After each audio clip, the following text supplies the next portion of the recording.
मोर्चा हम सभी स्मारक कर्मचारियों का धन्यवाद देते हैं। हाँ ठीक है। अच्छा, और हमारे जो भी स्मारक कर्मचारी जो सहयोग मोर्चा मतलब होता है समानता, सभी को समान हक मिला हुआ है। आज हम आपके बीच में ये बताना चाहते हैं कि आपकी धरती क्या और आपके अधिकार क्या है। अभी तक आपको ये पता ही नहीं है कि आपके अधिकार क्या है और आपकी समानता क्या है।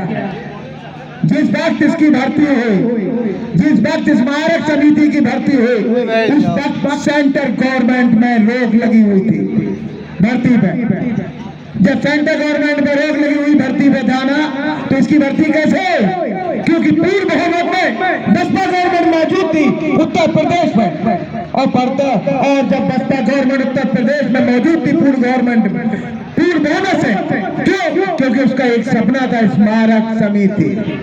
और स्मारक समिति में जब ये भर्ती हुई तो एक अधिनियम के अंतर्गत हुई, और अधिनियम के अंतर्गत भर्ती का मतलब होता है परमानेंट भर्ती। और परमानेंट भर्ती के लिए ही किसी भी आदेश की परमिशन ली जाती है। अगर ये हमारी अस्थायी भर्ती होती, सविता भर्ती होती, तो कोई जरूरत नहीं होती राज्यपाल से लेने के लिए, और ना कोई जरूरत होती प्रेसिडेंट ऑफ इंडिया से परमिशन लेने से। जानते हैं आप लोग, जब कोई चीज परमानेंट ली जाती है तो परमिशन ली जाती है। और परमिशन किस बेस पर ली जाती है? कि जब हम स्टेट में पूर्व बहुमत से वर्चस्व में होते हैं, जब यहाँ से कोई चीज पास होती है तब उसको राज्यपाल पास करता है, माननीय राज्यपाल जी, और माननीय प्रेसिडेंट ऑफ इंडिया करता है अधिनियम के अंतर्गत। और वो भर्ती क्या होती है? परमानेंट भर्ती होती है, सविता भर्ती नहीं, अस्थायी भर्ती नहीं होती। क्योंकि किसी भी नियम अधिनियम, नौकरी के किसी भी अधिनियम में सबसे पहले जो वाक्य लिखा जाता है, शब्द लिखा जाता है, वो हमेशा लिखा जाता है कि ये भर्ती अस्थायी है। क्यों अस्थायी है? क्योंकि जिस भर्ती नियमावली के अंतर्गत जहां भी आपकी प्रशिक्षण अवधि होगी 2 साल से लेकर 3 साल तक, तो उस भर्ती को सीधा स्थायीकरण भर्ती नहीं कहा जा सकता। क्यों? क्योंकि जब प्रशिक्षण भर्ती आप पूर्ण कर लेंगे, उसमें तो पूर्ण क्या होता है? आपका करैक्टर वर्क, जिस हिसाब से आप वर्क करेंगे उसी आधार पर आपको स्थायीकरण मान लिया जाता है, भले सर्टिफिकेट मिले या ना मिले। क्योंकि 3 साल क्रॉस होने के बाद आप स्वतः स्थायीकरण कर्मचारी हो गए। और जब स्थायीकरण कर्मचारी हो जाते हो तो नियमावली के अंतर्गत, नियमावली किसकी है? स्टेट गवर्नमेंट या सेंटर की? नियमावली होती है सेंट्रल गवर्नमेंट, भर्ती अधिनियम के अंतर्गत होती है, और उसको हर स्टेट गवर्नमेंट अप्लाई मानता है। गलत कह रहे हैं? सही? अगर सही है तो ताली बजाओ, और गलत है तो हाथ उठाओ। क्योंकि आज हर सवाल का जवाब आपको मिलना चाहिए। जागरूकता किसे कहते हैं? जिस चीज के बारे में हर एक आदमी नॉलेज रखे। जागरूकता उसे नहीं कहते कि मुझे नॉलेज है कि कविता गा दी, श्लोक गा दी, ये तो कुछ टाइम के लिए सुन दो। आज आपको वो शब्द बताया जाएगा। तो लीजिए, अभी एक बीच में बात आई कि क्या बात आई कि बीसी साहब ने एक अखबार में मैसेज छपवा दिया। क्या छपाया? कि ये कर्मचारी स्थायी है ही नहीं, ये यूनियन भी है ही नहीं। तो ये हम कब कह रहे हैं? जो यहाँ पे धरना दे रहे हैं वो कब कह रहे हैं कि हमारी यूनियन है?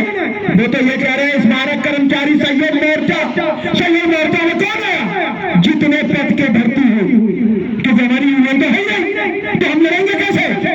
क्योंकि हम लड़ेंगे पूरे बल से जितनी भी पदों पर भर्ती है।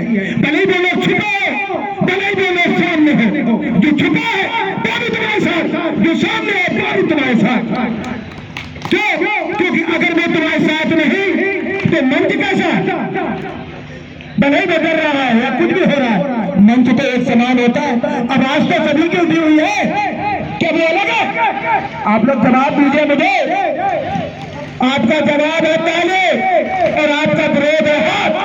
अगर हम कोई गलत बात कह रहे हैं तो आपको हाथ उठा देना चाहिए, और सही बात कह रहे हैं तो ताली बजा देना चाहिए। क्योंकि बोलने वाला फिर आगे बोलेगा, वरना समझ जाएगा हम कहीं पर बिदक रहे हैं, जिसे कहते हैं संधि विच्छेद। डेफिनेशन अगर सेटिस्फाई नहीं तो कोई चीज सेटिस्फाई नहीं, हाजरा खराब हो जाएगा।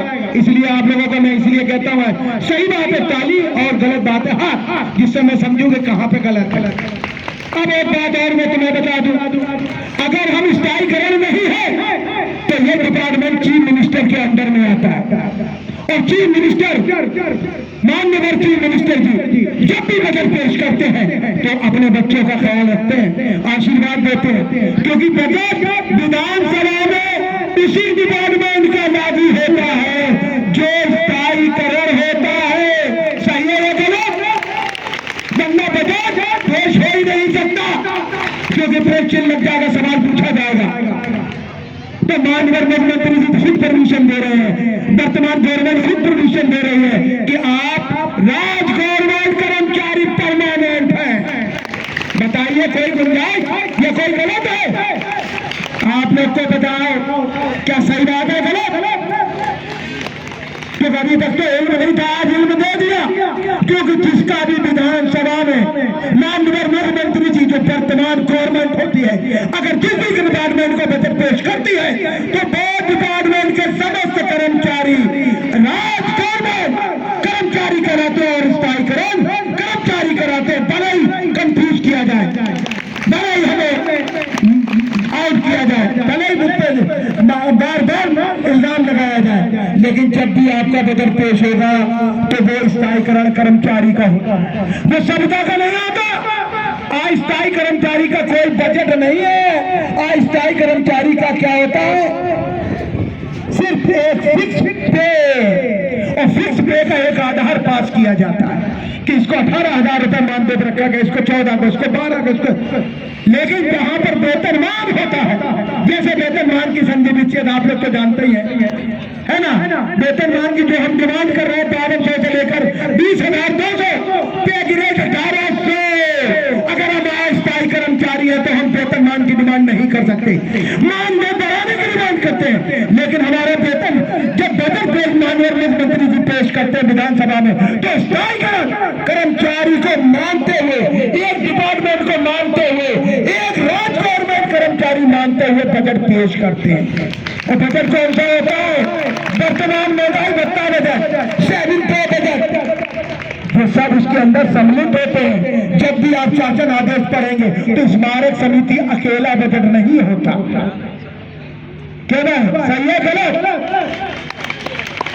आप लोग जवाब दीजिए। तो किस देर की बात का गिदवाने में उनकी तो आदत है गिदवाने की, क्योंकि वो गिदवा इसलिए रहे कि वे खुद मकड़ी के जाल में फंस गए। अब बताएं तो क्या बताएं? गलत बताए तो हमें फांस देंगे, और सही बताए तो ये रबड़ी खा जाएंगे। हाँ ये रबड़ी, ये तो बड़े मजेदार रबड़ी, इसके अंदर तो मैदा भरपूर, खोया भरपूर, नंबर बन की हर चीज है ना। तो इसलिए वो तो बिगड़ाएंगे, क्योंकि हाथ से जब कोई पावर जाता है तो तकलीफ होती है, नहीं होती? तो घबराओ नहीं, अब आपकी विजय पक्की। और विजय पक्की का मतलब होता है कि विधान परिषद में जब आपके फेवर में कोई चीज कही जाती है तो समझ लेना ये समस्त कर्मचारी की आवाज पहुंची है, किसी यूनियन की नहीं। ये कर्मचारी किसी यूनियन का मोहताज नहीं है, ये समस्त कर्मचारी, समस्त स्मारक कर्मचारी खुद बल्कि मजबूत थे, ठोकरे खा के, धोखा खा के आज इतने मजबूत और जागरूक हो गए हैं कि अपनी आवाज को कहां तक पहुंचा दिया?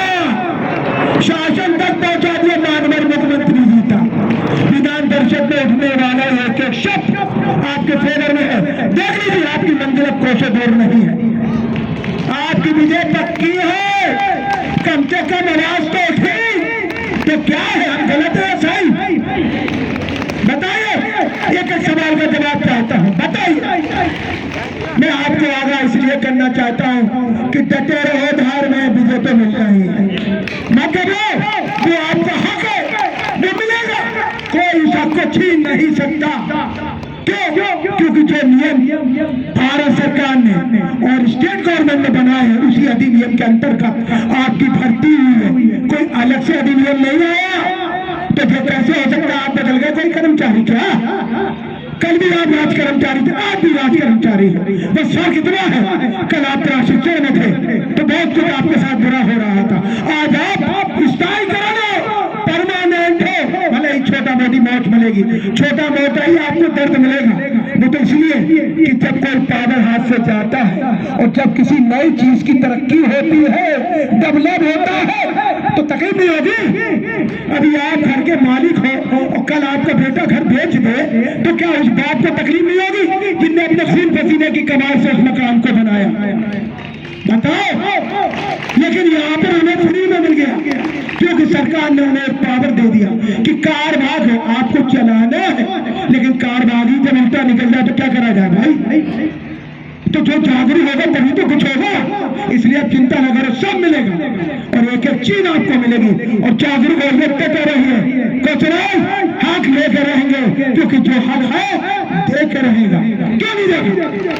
क्योंकि कोई गवर्नमेंट किसी के साथ बुरा नहीं करता। माननीय मुख्यमंत्री जी, आप आशीर्वाद तो कोई करते होंगे, हम लेकर रहेंगे क्योंकि हमने ठान रखा है आपका आशीर्वाद। हमें मालूम है आपके आशीर्वाद में छुपा राज है। आप तो आशीर्वाद देंगे ही देंगे, हमेशा देते, चाहे दूर से दो कभी पास से दो। मुकद्दर खुलने वाला है, मिल गया आशीर्वाद। क्योंकि उसका एक बहुत बड़ा सबूत है कि माननीय उप मुख्यमंत्री जी ने आपको आशीर्वाद दे दिया। जब आशीर्वाद कोई भी परिवार का दे तो समझ लेना पूरे परिवार ने आशीर्वाद दे दिया। तो अब आशीर्वाद की जरूरत कहाँ है? लेकिन आशीर्वाद अभी मिलेगा, छठ धार घबरानी हर सुबह होगी। बस इसी के साथ मैं स्टेटमेंट नहीं खत्म करता हूँ। आप परमानेंट हो, परमानेंट रहोगे और परमानेंट के साथ इज्जत के तौर पर पूरी सर्विस करोगे और जो जो राज गवर्नमेंट कर्मचारी पर लागू होगा वही आप पे होगा। आज भले ही आपका दिन कैसा है, कल आपका दिन बहुत बढ़िया होगा, खुश मिजाज होगा, आपका परिवार रोशन होगा। भारत माता की जय, भारत माता की जय, भारत माता की जय। धन्यवाद, बहुत बहुत धन्यवाद।